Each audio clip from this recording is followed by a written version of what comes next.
Hello all welcome back to my YouTube channel at మణికార్తి7. ఈరోజు మరొక కుకింగ్ వీడియో.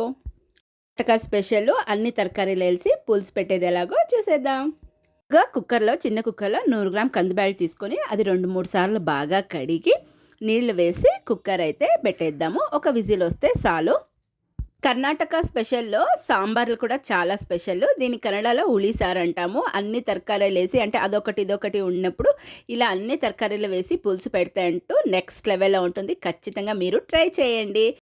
అయితే వచ్చేసింది మిక్సీ జార్లో పచ్చి కొబ్బరి, అలాగే 1.5 గడ్డ ఎర్రగడ్డలో అర్ధం ఎర్రగడ్డ వచ్చేసి నేను మిక్సీకి వేసుకుంటున్నాను.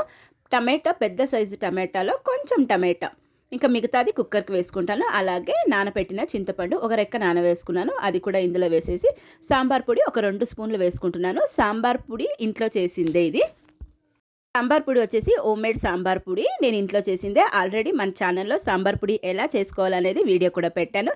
దాని లింక్ కూడా డిస్క్రిప్షన్లో ఇస్తాను, చెక్ చేయండి. ఎవరికైనా ఇంట్రెస్ట్ ఉంటే ట్రై చేయండి. ఇప్పుడైతే మిక్సీకి వేసుకుంటాను. చాలా నున్నగా కాకుండా అలాగే బరకగా కూడా కాకుండా మీడియంగా వేసుకోవాలి. కుక్కర్ విజిల్ అయితే ఆరింది. ఇప్పుడు ఇందులోకే నేను ముందుగా తరకారీ అయితే ఏమేమి తరకారీ తీసుకుంటున్నానంటే ఉర్లగడ్డ, క్యారెట్, సీమంకాయ, బీన్స్, అలాగే పచ్చి శనగగింజలు కొన్ని కట్ చేసి పెట్టుకున్న ఎర్రగడ్డ, టమాటో, అలాగే పసుపు అన్నీ వేసుకొని అలాగే ఇంకా కొన్ని నీళ్లు వేసుకొని కుక్కర్ మూత అయితే పెట్టేసి మరొక 1 విజిల్ అంతే. ఎందుకంటే తరకారీ ఎక్కువగా ఉడకకూడదు, 1 విజిల్ అయితే చాలు. ఇంకా వీలైతే సపరేట్గా కూడా ఉడికించుకోవచ్చు. ఇది తొందరగా అయ్యే ప్రాసెస్. ఇది మీకు వీడియో కొంచెం లెంతీ అనిపించినా కూడా ఖచ్చితంగా ఎక్కడ స్కిప్ చేయకుండా చూడండి. సాంబార్ అయితే పులుసు అయితే నెక్స్ట్ లెవెల్లో ఉంటుంది. ఎందుకంటే మరీ చెప్తున్నాను.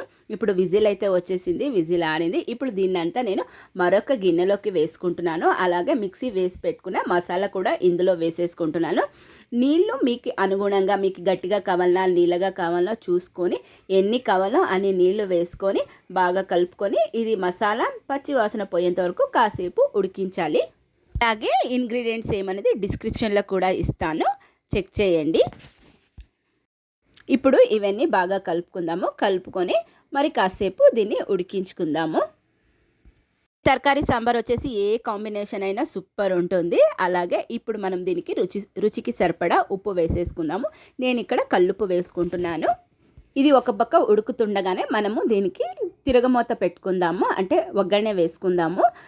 నేను ఇక్కడ 2 టేబుల్ స్పూన్ అంతా ఆయిల్ వేసుకొని సింపుల్గానే, ఎక్కువ ఇంగ్రీడియంట్స్ ఏమీ లేదు దీనికి. కొంచెం నూనె వేసుకొని నూనె కాగాక కొంచెం సాసులు, అలాగే ఒక ఎండుమిరకాయ, కరేపాకు, ఇంతే. ఉడుకుతుండగానే ఇది కూడా అందులో వేసేసి మూత వేసిన తర్వాత ఎక్కువసేపు ఉడికించకూడదు, ఒక ఉడుకు పడితే చాలు. అలాగే లాస్ట్లో కొత్తిమీర వేసుకుంటే అంతే, తరకారీ సాంబార్ రెడీ అయింది. ఈ సాంబార్ అయితే దోశకి, ఇడ్లీకి, అలాగే ముద్దకి, అన్నానికి, చపాతీకి ఏ కాంబినేషన్ అయినా సూపర్గా ఉంటుంది. ఇది ఇవాల్టి వీడియో. మా వీడియో మీకు నచ్చినట్లయితే లైక్ చేయండి, షేర్ చేయండి, సబ్స్క్రైబ్ చేయండి. Thank you for watching guys. Bye.